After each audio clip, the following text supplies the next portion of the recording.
آپ دیکھ رہے ہیں مرزاب فلمز یوٹیوب چینل۔ معیاری ویڈیوز دیکھنے کے لیے اس چینل کو سبسکرائب کریں اور بیل کا بٹن دبانا نہ بھولیں۔ مرزاب فلمز، خواب تعمیر ترسیل۔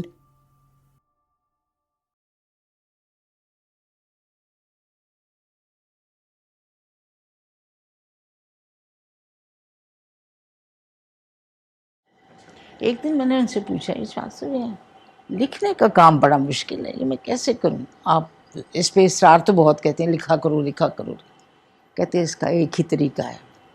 یہ بھی میں نے ڈیٹیل سے اپنی کتاب میں لکھا۔ وہ کہتے تھے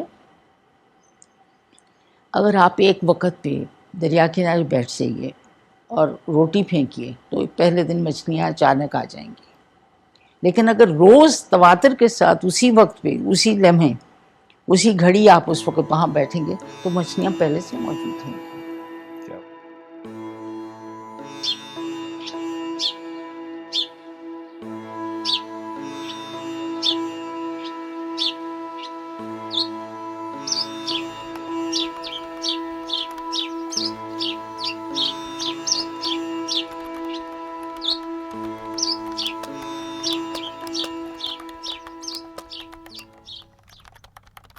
یقیناً کچھ بہت ہی اچھا لکھ رہے ہو۔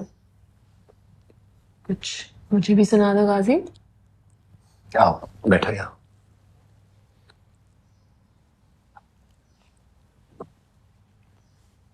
یہ سنے بغیر اس بات کا اندازہ تم نے کیسے لگا لیا کہ عمدہ ہوگا؟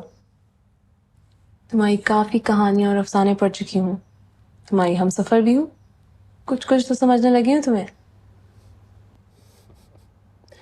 تمہارے اس بات کو ججمنٹ سمجھوں یا اعتماد؟ اب آپ زیادہ سوچ میں پڑ گئے ہیں، بلا شبہ اعتماد ہے اور کچھ نہیں۔ اب کیا لکھا ہے کچھ مجھے بھی سنا دو۔ جو لکھ رہا ہوں وہ تو ادھورا ہے ابھی، جو لکھ چکا ہوں وہ سناتا ہوں۔ گاؤں کے اس فقیر کی شادی ہو گئی جو دونوں آنکھوں سے اندھا تھا، اور افسوس کہ جس لڑکی سے اس کی شادی ہوئی اللہ تعالیٰ نے اس کی آنکھیں بھی بچپن میں چھین لی تھی۔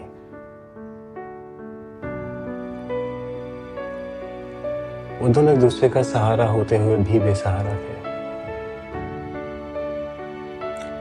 میں جب 6-7 سال بعد گاؤں لوٹا تو دونوں کو ایک بچے کے سہارے چلتے دیکھا جس کی آنکھیں بڑی خوبصورت تھیں۔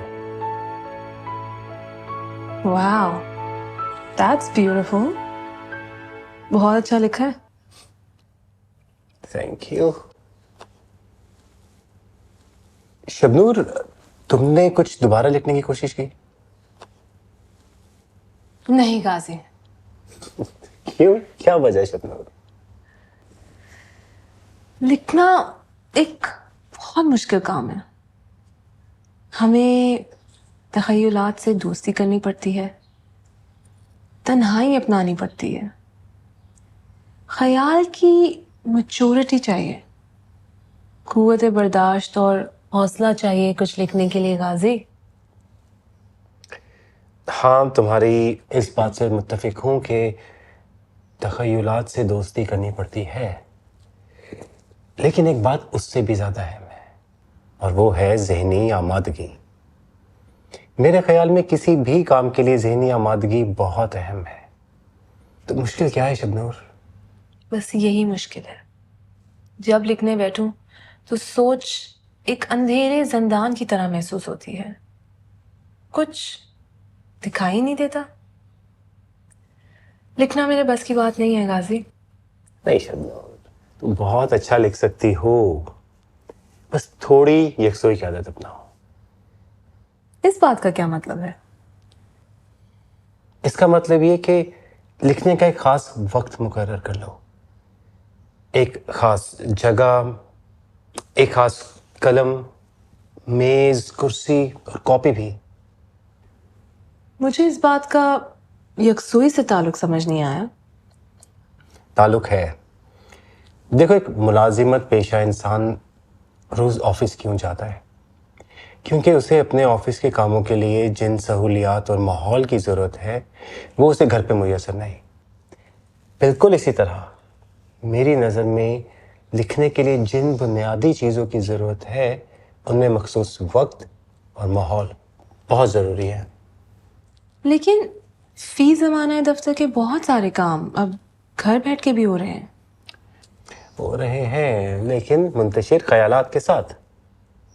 یکسوئی کا تقاضا یہ ہے کہ انسان تمام دوسری ذمہ داریوں سے دور ہو کر اپنی توجہ صرف اور صرف ایک کام پہ مرکوز کر لے، اور ایسا گھر میں ممکن نہیں. یعنی لکھنے کے لیے ذہنی آمادگی اور یکسوئی کا ہونا ضروری ہے. بالکل. اور مجھے یقین ہے کہ تم بہت اچھا لکھ سکتی ہو. تم یہ بات اتنے وثوق سے کیسے کہہ سکتے ہو کہ میں بہت اچھا لکھ سکتی ہوں؟ میں نے تمہیں ابھی بتایا کہ میں جب لکھنے بیٹھوں تو مجھے خیالات کی کمی محسوس ہوتی ہے. شبنور، تم نے کبھی دریا کنارے مچھلیوں کو کھانا ڈالا ہے؟ کبھی اتفاق نہیں ہوا؟ کبھی ایکسپیرینس ضرور کرنا. کیوں؟ وہ اس لیے کہ جب تم پہلے دن دریا کنارے مچھلیوں کو کھانا ڈالنے جاؤ گے تو مچھلیاں تمہاری دی ہوئی غذا کو ڈھونڈ کر تم تک پہنچیں گی، اور عین ممکن ہے تم تب تک جا چکی ہو. دوسرے دن جب تم مچھلیوں کو کھانا ڈالنے جاؤ گے تو ہو سکتا ہے وہ تمہارے جانے سے پہلے ہی تمہاری دی ہوئی غذا تک پہنچ جائے. یہ تمہارا ان سے پہلا تعارف ہوگا، اور شاید وہ تم سے مانوس بھی ہو جائیں. اور پھر اگلے دن کیا ہوگا؟ اگلے دن ایک معجزہ ہوگا. اگلے دن جب تم دریا کنارے مچھلیوں کو کھانا ڈالنے جاؤ گی تو انہیں اپنے پہنچنے سے پہلے ہی اپنا منتظر پاؤ گی. Now that's really interesting. کیا بات ہے؟ بس یہی بات ہے شبنور. یہ خیالات بھی ان مچھلیوں کی مانند ہوتے ہیں. تم لکھا کرو، مشق کرو، وقت نکالا کرو. شروع میں تمہیں ان خیالات کو دعوت دینی پڑے گی، اور ایک وقت آئے گا کہ یہی خیالات تمہارے منتظر ہوں گے.